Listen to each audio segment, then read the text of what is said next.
facilitates leadership in the regulatory environment. And one of those leaders is Commissioner Tim Echols, who has been the proponent for electric vehicles to push this state forward. He is the one that has the leadership and passion to make sure we are addressing EV infrastructure in this state. So it's my pleasure to introduce our Commissioner of the Public Service Commission, Commissioner Tim Echols.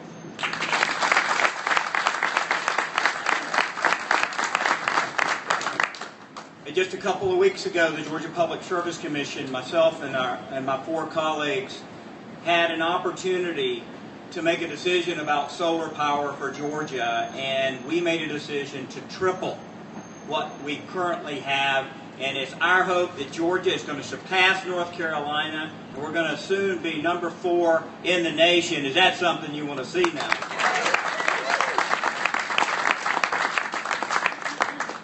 Renewable energy makes sense, and helping consumers see the value of it, understand how it works, making sure that they are situated to be able to take advantage of it, or energy efficiency things as simple as a fan or putting insulation in your home or changing out the windows. These are things that can help our citizens save money. But Mr. Mayor, as I think about what we're doing here, and I think about the leadership that you've shown and that our city is showing in the area of sustainability, I think we have a unique opportunity in front of us.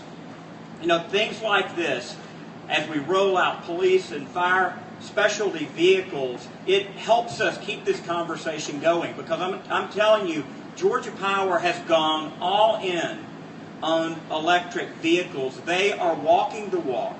They have put vehicles into their fleet, and they are driving this infrastructure around Atlanta to get these charging stations, not only out in public, but at places like Cox Enterprises and places like Coca-Cola, and Mr. Mayor, with your leadership, the airport.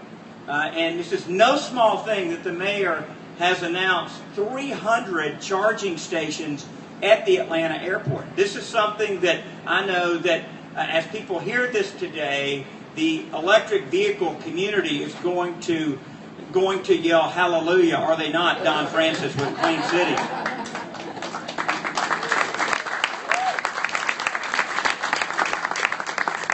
You know, as an owner of 2 electric vehicles, and I don't drive them both at the same time, obviously, a Kia Soul and a Nissan Leaf, I can tell you that the electric vehicles have been a great hit in our city, and we need to keep it going. We need to keep it going. We need to help people see how they can make it work for them. Because, Mr. Mayor, I've got a vision for our city as we continue this path that you're taking us down, that one day we won't have to have inspection stickers, emission stickers on our car, because we will move out of being a city that's not in attainability in compliance with the EPA, and that we will clean our city and clean our air and make it an even better place. I don't know if you share that dream with me, but let's work together. Let's work together to get back into attainment, to continue to deploy electric vehicles and alternative fuel vehicles of all type. Thank you, Georgia Power. Thank you, Mr. Mayor. Thank you, Stephanie and others, for leading the way.